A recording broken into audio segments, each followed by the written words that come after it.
Okay, so today we're going to be installing an intake manifold air temperature sensor into the charge pipe. So there's a couple different ways you can mount this IAT sensor inside a pipe. One way that people do is to just put a hole in the pipe, either solid or the silicone flex coupling, and then thread this in. Maybe put a little silicone on it to keep it sealed. Not very sturdy. It has potential to blow out, especially under pressure. And the kind of pressures that I'm looking at running, I really don't want this blowing out. So the second method might be to put a bung on this. And if you haven't seen a bung before, it's essentially a cylindrical piece of stock that's been had a hole cut out of the center and it's been threaded. So what this enables us to do is take this threaded IAT sensor, thread that into the bung like so. Zoom in on this, and essentially as this threads in, you can kind of see it'll stick out the other side.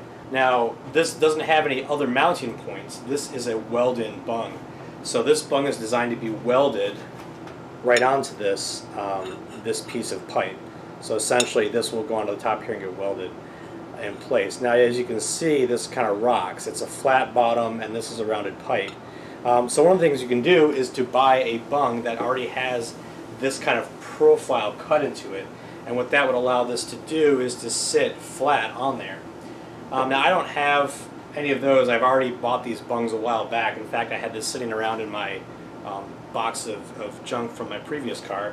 So what I'm going to try to do is, since I have a CNC, looking at this, I think I could just carve out a piece here with an end mill. So, modeling it in Fusion here, as you can see, I have the pipe model. So this is the 2.5-inch pipe, and then I have the bung attached to this. And what I've done is I've used this pipe here to cut the bung. So if we disable the pipe here, as you can see, the bung kind of has that radius on it now, and by going into manufacture here and doing a bit of manufacture work, in theory, we can modify this. We can set this up so that the end mill will be able to cut out this little area here while the rest of this is held in the vise. I changed my stock here. My axis has been lost, so I'm going to see if I can't fix that. Okay, there we go. So as you can see, I've added some stock here, and that will be cut away. So looking at this from the simulation, we'll go ahead and generate the tool paths really quick. And then if I do a simulate here, this is essentially what our bung looks like, but it has a hole through it. That hole is just not modeled here. So as I go in and play this, we're going to actually cut out that area, and if I rotate this, you can see it cutting out that area, and then we'll come back and we'll do a finishing cut on there, and that will clean it up. And so when we're done, we should have a nice curved surface that will rest perfectly on top of this pipe, and that'll make it a lot easier to weld, because if you have a giant gap, especially in thin wall stuff like this, it can be really difficult to weld, and you have a lot more potential to blow through this pipe. I know, because I've blown through these pipes like 4 or 5 times. So it's a lot better if you can get a really good fit up. So I've only got one of these. I hope I don't mess it up. One of the problems with shopping for bungs, especially on a cheap site like eBay or Amazon, is that unfortunately some of them aren't as described. And this one right here happens to be one of those bungs. And unfortunately, this is actually not an NPT thread. It states in the description it's NPT 3/8. However, it is not at all what this is. This is actually, I think, I want to say a 5/16 straight thread. So being that there's no taper, this IAT sensor will not thread in more than about a half a thread, maybe to 1 thread. So literally, there's no way that I could thread this in any further without damaging the sensor and the bung. I could potentially crack the bung, and I could gall the threads in this sensor. So the issue here is that while these did say that, check your reviews, because you may not be getting what you expect. So I'm going to have to see if I can send these ones back. So yeah, I've only got one, but I'm going to give it a shot, and I think that with a little bit of messing around here, we can make this work. Now the second thing we're going to have to do is put a hole in the pipe. And there's two ways to do that. Again, you could do that either before you install the bung. You could take and just clamp this up in a like a drill press or a vise and just drill a hole straight down through here. Or what some people do is take the bung, mount it, get it welded into place, and then since there's just that little area inside that needs to be drilled out, they'll then go at it with a drill afterwards and bore that out. Now there's a couple downsides to doing it the second way, which is easier to center your drill up, but you might gall the threads. So if you knock these threads with the drill, you may gall them. And the other issue is that if you need to have full threading all the way through this pipe, you won't be able to drill to the outside of these threads and then thread the pipe. So that could be a second problem. You may need to drill this hole a little larger in the pipe, then mount the bung. So I think I'm gonna, since I have this set up here to do this, I think what I'm gonna do is mount this pipe up in my vise, and then I'm actually gonna use the CNC to do a helical interpolation with an end mill, and that way I can mill this out at the correct diameter without having to worry about my drill bit walking or anything weird happening. So I'll make it, what I'll do is I'll make it slightly larger than the bung's thread size. That way there's no restriction. If I have to screw the IAT sensor in past the bung and it has to stick through slightly into the pipe, the threading on the IAT will not bump into the pipe itself. In this sensor, in this case, it's actually pretty long, so I probably won't have that issue. But it seems like a prudent thing to do, so I'll probably go ahead and do that. Alright, so what I'm basically doing here is setting up my vise. I was just working on some other stuff on this, on the table, namely the VESA mount build that you saw. So currently I was set up for that, so I've got to reset my vise back up. It's not an important part, but I still want it to be pretty accurate. So this is basically just getting all that stuff set up and aligned roughly, within about a thousandths or so.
And there we have it. Looks pretty dang good. Exactly what I was going for. All right, so did it work? Let's take a look. You already kind of saw this over there on the CNC, on the clamp. It looks pretty good. So I've got my 3-inch pipe here, or sorry, 2.5-inch pipe. I don't keep saying 3-inch. That's like perfect. Look at that. There's absolutely no gaps all the way around. I'm really happy with how that worked out.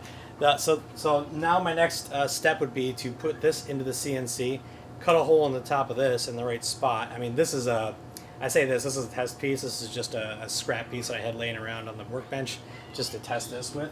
But it's made out of the same material that's on the car now.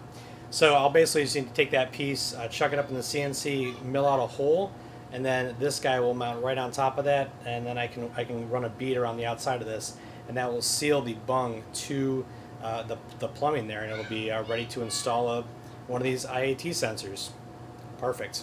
All right, so what I've done here is I've gone ahead and, since the IAT sensor itself is only about 9 millimeters here, I just went ahead and drilled a 10 millimeter hole here. I might set this up to 11 though, and basically that's just going to allow this to drop into here. It'll be far enough inside with this that there shouldn't be any issues if this bottoms out. It shouldn't bottom out, first of all. The MPT is not that loose, and then this would be way too far in there by then, basically. So I'm just going to go ahead and just drill out enough for this tip to sit inside of there, and then that's basically all I'm going to do.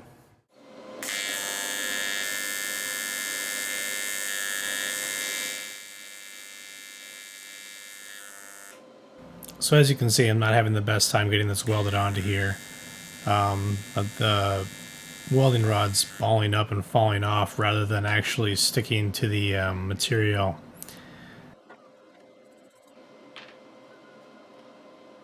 And see if you caught that, my welding helmet just smacked that part right out of the way. So I had to realign the whole thing. Some choice words were said, but yeah, and all this has been an exercise in trying to figure out a good way to hold this in place without drawing too much heat out of the metal, because aluminum needs a lot of heat, I've learned, especially for thicker aluminum like this.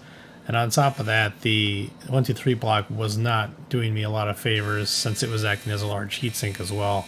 So it took me a few tries to figure this out and really learn how to weld a bung in this thicker aluminum.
Alright, so here's the finished product. Got the bung welded in here.